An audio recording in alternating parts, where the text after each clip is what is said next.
Welcome back, my fellow YouTubers. 1,000 subs. What can I say? You guys just seem to have appeared out of nowhere. And then I blinked, and now we're at 1100. So, as a celebratory milestone video, I'm going to do a subscriber request. You guys have seen snippets of my camps in my videos, and I've had a few requests for a tour. So that's what we're going to do today. Before we kick off, however, I would like to thank my friend X Obesi Goat X. Yep, mispronouncing it deliberately because he says it happens all the time and he absolutely loves it. So if you see him in game, definitely gives him a thumbs up. However, in all seriousness, thanks for your help with the video, bud. Couldn't have done it without you. So let's roll the pit and go and take a look around.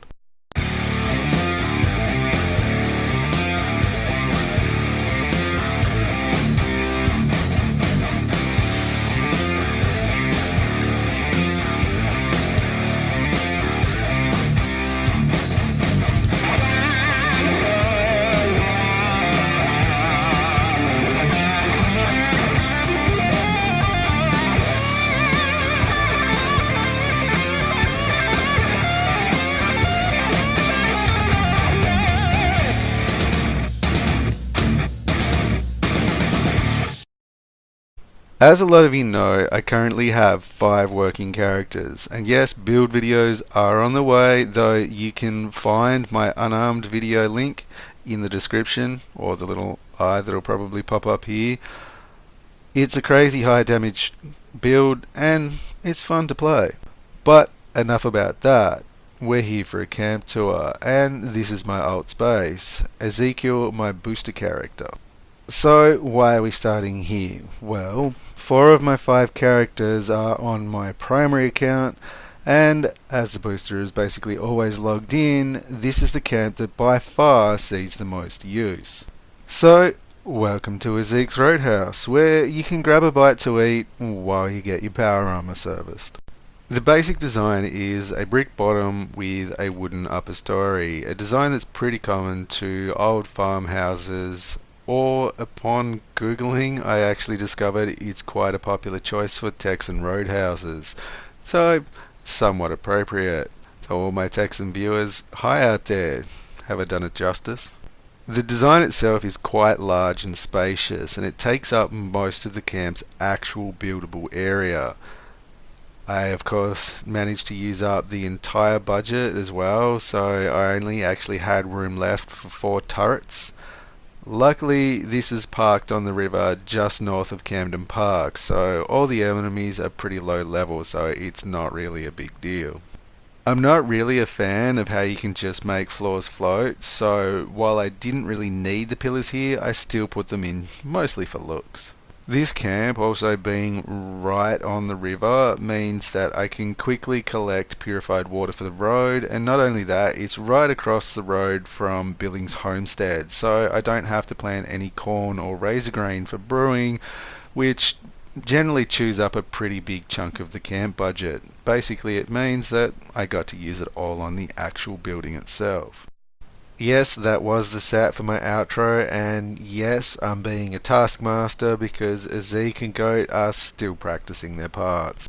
Being able to use workbenches and crops from nearby points of interest can really free up some camp budget. The downside, of course, is points of interest tend to spawn enemies which can kind of wreck up your base. As I was saying before, I modelled this place like it was an old school roadhouse, somewhere to rest and refuel while your gear gets repaired, so attached to the side is a fully working garage.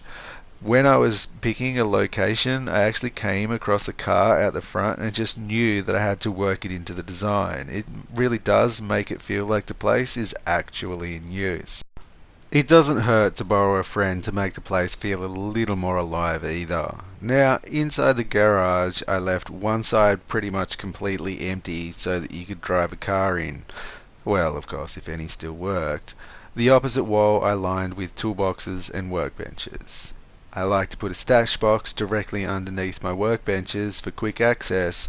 It's a surprisingly handy little time saver. I also put my fusion generator in here to give the whole workshop a more industrial feel and use the old wire through the window, then change it to a solid wall trick to wire up my other rooms. I may have gotten to the end of this build and somewhat realized that I'd actually forgotten to put in a bedroom for my alt, so in the end I put a loft over the garage. I guess it kinda suits as well, as he's quite the workaholic. As I said, it was a little bit of an afterthought, though happily it fits in quite well, and no doubt there's quite a few men out there, and some women, that would love their bedroom right above their garage. The ultimate bachelor pad fantasy, right? Next room across, and we have the diner itself. And in case you hadn't already noticed, I quite like large open spaces, and this room is definitely no exception. You can sit up to the bar for a counter meal, or if you're feeling a little more relaxed, you can sit over at the tables. I'm really looking forward to decorator mode to really flesh this room out. I'm kind of hoping that the decorator budget is somewhat separate to the actual camp budget itself, or it's going to make life a little interesting. So definitely going to be interesting to see what Bethesda actually do with that. For a room to make it into one of my camps, it needs to be functional, not just pretty. The kitchen here features a cooking stove, and the milk fridge doubles as a stash box. Form and function. Also, again here, I didn't need to use the pillars, but I put them in so that I didn't have a floating mezzanine floor. I did have to, however, get quite creative with the wiring. I didn't have a lot of budget left for lighting, so I needed to space out my wires very carefully in order to maximize the areas that I actually could light. And I must say, it did take a few night cycles to get it just right. Upstairs, I built a little bar or speakeasy.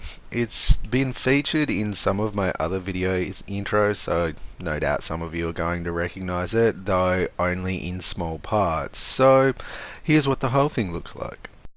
I really like how the new brewing station and fermenter move and let off steam even if no one's at them. I mean, it's small details like this that really make a place feel significantly more alive. I tried to make the bar feel as relaxed as humanly possible. I used soft candle lights and lamps wherever I could, and big comfy couches, and yet still Goat chose to sit on the floor. What can I say? The place is pretty relaxed. So there you have it. A look around one of my camps.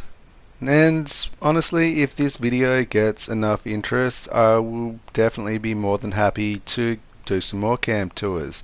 So smash that like button or leave a comment and let me know if you want to see some more. So of course, whenever you're working with somebody else, there's always going to be some bloopers.